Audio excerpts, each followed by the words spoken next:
Hey everyone, I'm Travis Wright, a program manager on the SQL Server engineering team.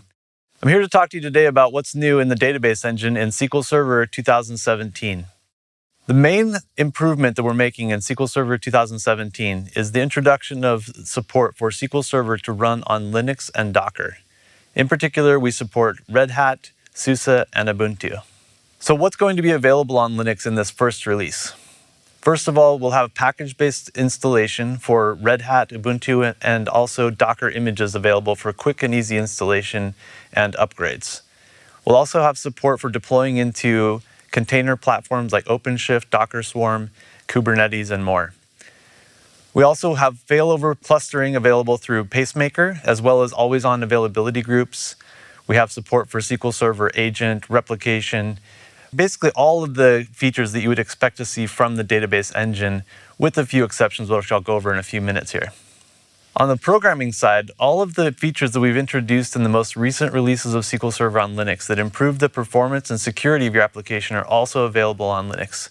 This includes things like in-memory OLTP and column store, compression, and security features like always encrypted, row-level security, and dynamic data masking. This makes building your applications for SQL Server, whether it runs on Linux or Windows, exactly the same. So what's not available in this first release of SQL Server on Linux? Database mail, alerts, things like file table, which has a dependency on the Windows file system, is not available on Linux, StretchDB, and Polybase. Some of the other services that surround the database engine, like analysis services, reporting services, integration services, and R services, are also not available on Linux in this first release, but we're already starting to work on those pieces for a future release. On the tools side, we have a bunch of new interesting things going on here. We've already released a new extension for Visual Studio Code, which is a cross-platform code editing tool that runs on Mac OS, Windows, and Linux. And that extension allows you to connect to SQL Server, whether it runs on Windows or on Linux, and author and execute queries, view the results, save them to JSON or to CSV, and it also includes support for advanced features like IntelliSense or peak definition. We also have the support for command line utilities natively on Linux. So things like SQL CMD and BCP are available and run on Linux as well. We've also been testing third-party tools like JetBrains DataGrip, dbeaver, and other tools that you may be familiar with, and making sure that those work with SQL Server on Linux as well. SQL Server Management Studio has had a bunch of improvements to it that allow it to manage SQL Server running on Linux, just like you can manage SQL Server on Windows today. We're also now working on a new cross-platform database admin GUI tool, which will be available soon. And that tool will run on Mac, on Linux, and on Windows, and enable you to do some of the same types of administrative tasks that you do with SQL Server Management Studio today. The new database admin GUI tool and the Visual Studio Code extension are actually open source projects available on GitHub, and we'll accept contributions from the community and look forward to working with people on that. All of the existing drivers and frameworks that exist out there for the various languages like Java or .NET or Ruby or Python, we've been testing all of those to make sure that they work with SQL Server on Linux as smoothly as they do with SQL Server on Windows today. So let's take a quick look at SQL Server running on Linux and just see what that looks like.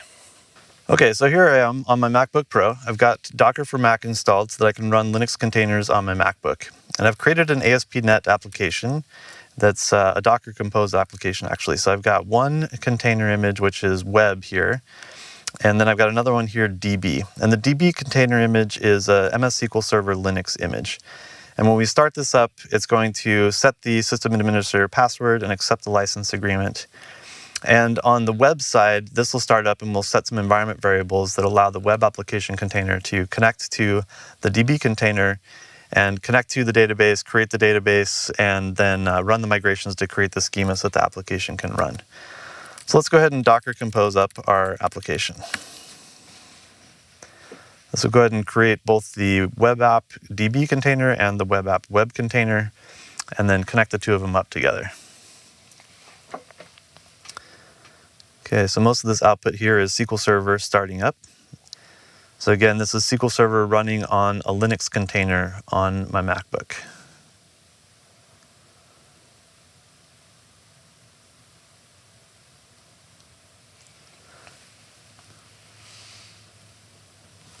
Okay, so at this point, the application should be ready to go at localhost 8000. All right, so here's my ASP.NET application. And at this point, it's the standard ASP.NET application running on top of SQL Server. I can go ahead and create logins, register, do all this kind of stuff. This is kind of a basic web application that people can use as a starting point for a fully functional ASP.NET Core application. So now what I'll do is I'll just show you kind of some of the experience around using the Visual Studio Code extension to connect to SQL Server.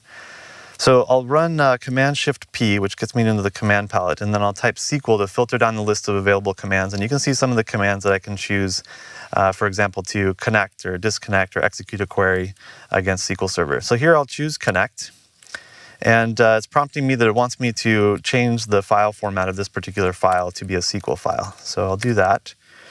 And now I can choose to connect to a SQL Server instance. In this case, I'll go ahead and connect to my profile that I've previously created and just connect there. And you see down here that it says that I'm now connected to localhost and the master database using the SA login. So here I can do things like select name from sys.databases. And you see the IntelliSense that's coming in there that helps filter down everything to make it easier to run the queries with some hints. So at this point, I can do something like use MyDB, and you can see that it's prompting me the different databases that are available. So it's being super smart about looking at the database structure on the server, looking at the schema inside of it to make it easier for me as a developer, because I'm super lazy. So then I can execute these queries, switch my database context. And from here, it's really just SQL Server, right? You can execute your queries just like you can on a SQL Server running on Windows. It's the exact same thing on SQL Server on Linux. All right, now that we've seen SQL Server on Linux, let's take a look at some of the new features that are coming in SQL Server 2017. The first is adaptive query processing.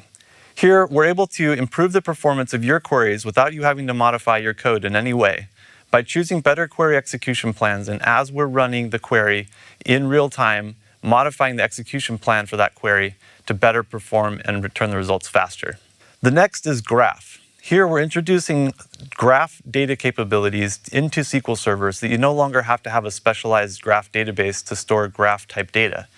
You can now just store it natively in SQL Server in graph format using nodes and edges, and also be able to query your data using a node and edge query syntax that you can see an example of here.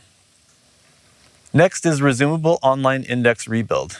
This allows you to pause and resume your index rebuilds as they're happening without having to completely stop and start over. You can just pause them and resume them so that you can control the impact of index rebuilds on the performance of your application. The next is clusterless read scale with availability groups. Here, you're able to deploy an always-on availability group for read scale with multiple read-only replicas without necessarily having to deploy a cluster like Windows Server Cluster or with Pacemaker. If all you're interested in is scale out and HA is not an important factor, you now have the option of deploying an always-on availability group for read-only scale without having to deploy a cluster. Next is some enhanced performance for our natively compiled T-SQL modules. So in the areas of JSON data, for example, and cross-apply, those are now going to run even faster, and again, without you having to modify any of your code. We've also introduced some new string functions that make it easier for you to manipulate string data in your database and in your queries. So if you're excited to go ahead and get your hands on the bits and try it out yourself, we have the SQL Server Early Adoption Program. The SQL Server Early Adoption Program is designed for those customers which would like to go into production prior to the general availability of SQL Server 2017. Those customers in the program will get a direct connection to the product group. You'll have the full support of Microsoft support. You'll have a special licensing amendment that allows you to run that software in production prior to general availability.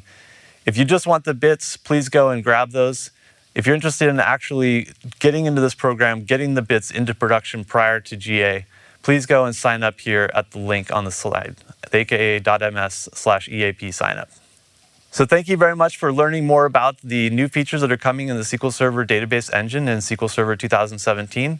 Please go grab the bits and give them a try and let us know what you think.